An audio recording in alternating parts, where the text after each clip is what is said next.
વડોદરામાં દિવ્યાંગજનો માટે જરૂરી સહાયના કેમ્પનું આયોજન કરવામાં આવ્યું હતું। વડોદરા શહેરમાં એડીઆઈપી યોજના હેઠળ દિવ્યાંગજનો માટે વિશેષ સહાયના આકારણી કેમ્પનું આયોજન કરવામાં આવ્યું હતું। આ કેમ્પમાં મોટી સંખ્યામાં દિવ્યાંગજનોએ ભાગ લીધો હતો અને તેમની જરૂરિયાત અનુસાર વિવિધ સહાયક સાધનો ઉપલબ્ધ કરાવવામાં આવ્યા હતા। આ પ્રસંગે વડોદરાના સાંસદ ડૉક્ટર હેમાંગ જોશી, ભાજપ વડોદરા શહેર પ્રમુખ જયપ્રકાશ સોની તથા સયાજીગંજના ધારાસભ્ય કેયુર રોકડિયા વિશેષ ઉપસ્થિત રહ્યા હતા। આ મહાનુભાવોએ દિવ્યાંગજનોને સાધનો વિતરણ કર્યા હતા અને તેમને આગળ વધવા માટે પ્રેરણા આપી હતી। એડીઆઈપી યોજનાનો મુખ્ય ઉદ્દેશ દિવ્યાંગજનોના જીવનમાં સરળતા લાવવી અને તેમને સમાજમાં સમાન તકો પ્રદાન કરવી છે। યોજનાના અંતર્ગત વ્હીલચેર, કૃત્રિમ અંગો, શ્રવણ સાધનો, બ્રેઇલ કિટ સહિતના વિવિધ ઉપકરણો ઉપલબ્ધ કરાવવામાં આવ્યા હતા, જે દિવ્યાંગજનોને તેમની દૈનિક પ્રવૃત્તિઓમાં સહાય કરે છે અને સ્વતંત્ર જીવન જીવવા માટે સક્ષમ બનાવે છે। આ કાર્યક્રમ દરમિયાન આવતીકાલે ભાજપના સ્થાપના દિવસની પૂર્વે વડોદરાની દિયા ગોસાઈને ટ્રાયસિકલ આપી તેનું સન્માન કરવામાં આવ્યું હતું અને તેને પ્રોત્સાહિત કરવામાં આવી હતી। આ સર્વે ચાલી રહ્યો છે।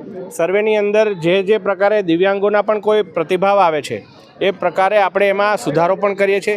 અહીં દિવ્યાંગ આવે તો એમને આવકના દાખલાના કારણે એમનું કોઈ સહાયથી વંચિત ના રહે એ માટે સ્થાનિક કોર્પોરેટરશ્રીને પણ આપણે અહીં રાખ્યા છે કે જેઓ ત્વરિત આવકનો દાખલો આપી દે।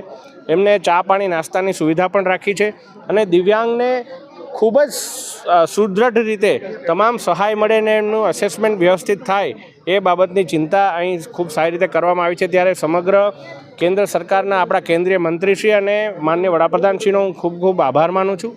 અને સાથે સાથે આપણે આજે વિશેષ રૂપે ઉપસ્થિત આપણા વડોદરા મહાનગરના અધ્યક્ષ ડૉક્ટર જયપ્રકાશ સોનીજી અને સયાજીગંજના લોકપ્રિય ધારાસભ્ય કેયુરભાઈ રોકડિયા પણ અહીં હાજર છે, એમનો પણ હું ખૂબ ખૂબ આભાર માનું છું। તમામ કાર્યકર્તાઓને પણ હું અભિવાદન આપું છું। આજે આપને જેમ ખ્યાલ હોય એમ ભારતીય જનતા પાર્ટીનો સ્થાપના દિવસ 6 એપ્રિલે છે અને એના પૂર્વ દિવસે એક જે માનનીય વડાપ્રધાન શ્રી અને આપણા સ્પેનના જે વડાપ્રધાન પેડ્રો સાંચેઝ એમનું એક ખૂબ જ સારું ચિત્ર એમણે વડાપ્રધાનશ્રીને હાથોહાથ જ્યારે આપ્યું હતું એ ક્ષણ ઇતિહાસમાં એક ખૂબ જ સુવર્ણ અક્ષરે લખાય છે। અને એ દિયાના વાલી દ્વારા જ્યારે મને આ બાબતે કહેવામાં આવ્યું હતું અને સાથે સાથે એક આપણું ગુજરાત સરકાર દ્વારા જ પુરસ્કૃત સ્ટાર્ટઅપ છે મિસ્ટર એન્જિનિયર, એમના દ્વારા દિવ્યાંગો પગભર બને અને દિવ્યાંગો આત્મનિર્ભર બને એ માટે થઈને એક સારી એવી ટ્રાયસિકલ, ઇલેક્ટ્રિક EV ટ્રાયસિકલનું એક એમણે નિર્માણ કર્યું છે। ત્યારે એમના સ્ટાર્ટઅપને પણ પ્રોત્સાહન મળે અને આપણી દીકરી દિયા એ પણ પોતે આત્મનિર્ભર બની શકે એ માટે આજે અમારા પ્રમુખશ્રી અને ધારાસભ્યશ્રી સાથે ચર્ચા કરી અને મેં આ એક નિર્ણય કર્યો છે કે આજથી દિયાને આપણે ટ્રાયસિકલ આપીએ, જેનાથી એ ટ્રાયસિકલથી એ પોતે આત્મનિર્ભરતાનો અનુભવ કરી અને એના માટે જે પરિવહન છે એ ખૂબ જ સરળ બને। અને સાથે સાથે એ જે નવી પ્રોડક્ટ છે એ પ્રોડક્ટના પણ ફીડબેક, દિયા પોતે એક બ્રાન્ડ એમ્બેસેડર છે એટલે એ પોતે એના ફીડબેક આપી અને પ્રોડક્ટને પણ વધારે સારી રીતે કઈ રીતે સુધારી શકે એ માટેનો આ એક વિનમ્ર પ્રયાસ ભારતીય જનતા પાર્ટીના સ્થાપના દિનના નિમિત્તે કર્યો છે। પગ ફાઉન્ડેશન દ્વારા એક આ સરકારી સહાય કેમ્પનું આયોજન કરવામાં આવ્યું છે। દિવ્યાંગ જે વ્યક્તિઓ છે અને સાધન સહાય ઉપલબ્ધ થાય એના માટેના ફોર્મ રજિસ્ટ્રેશન કરવામાં આવી રહ્યું છે। જે અલગ અલગ સ્થળ ઉપર થતું હોય છે એક જ સ્થાન ઉપર બધી જ સુવિધાઓ એમને ઉપલબ્ધ થાય અને ટૂંકા સમયની અંદર એમનું રજિસ્ટ્રેશન થઈ જાય, એમને જે પણ સાધન સહાયની આવશ્યકતા હોય એ પૂર્તતા થઈ જાય અને ખરેખર બહુ આ અદ્ભુત કાર્ય છે, સેવાનું કામ છે।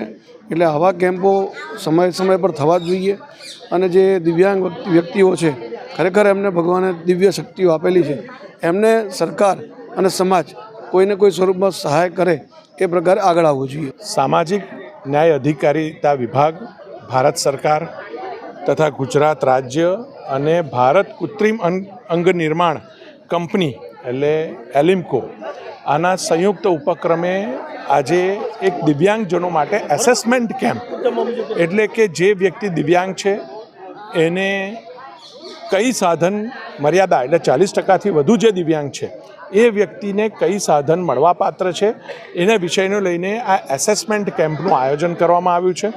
ખાસ વિશેષ સાંસદ શ્રી હેમાંગભાઈ, શહેર ભાજપના પ્રમુખ જયપ્રકાશભાઈ પણ વિઝિટે આવ્યા છે। દરેક દિવ્યાંગ ભૂતકાળમાં એને લાભ લીધો છે અને 3 વર્ષ પૂરા થયા છે તો ફરીવાર લાભ મળવાપાત્ર છે। લાભ લીધો છે ને અમુકમાં 5 વર્ષ પૂરા થયા છે તો એને ફરીવાર લાભ મળવાપાત્ર છે। આમ હિયરિંગ ઇમ્પેર્ડ, પછી કેલિપર્સ અને એના સિવાય જે અન્ય સાધનો છે એટલે કે બેટરી ઓપરેટેડ ટ્રાઇસિકલ હાથગોળી આવા અનેક પ્રકારની તમામ સાધન સહાય જે સરકાર કરી રહી છે એનું એસેસમેન્ટ કેમ્પનું આયોજન છે. આપ જોઈ શકો છો ઘણી મોટી સંખ્યામાં લોકોએ લાભ લીધો છે. સંકુલ પણ વિશાળ હોય અને લોકો આરામથી આ લાભ લઈ શકે, એમને એની પૂછપરછ કરી શકે એના માટેની તમામ વ્યવસ્થા સરકાર દ્વારા, ભારત સરકાર દ્વારા, ગુજરાત સરકાર દ્વારા કરવામાં આવી છે.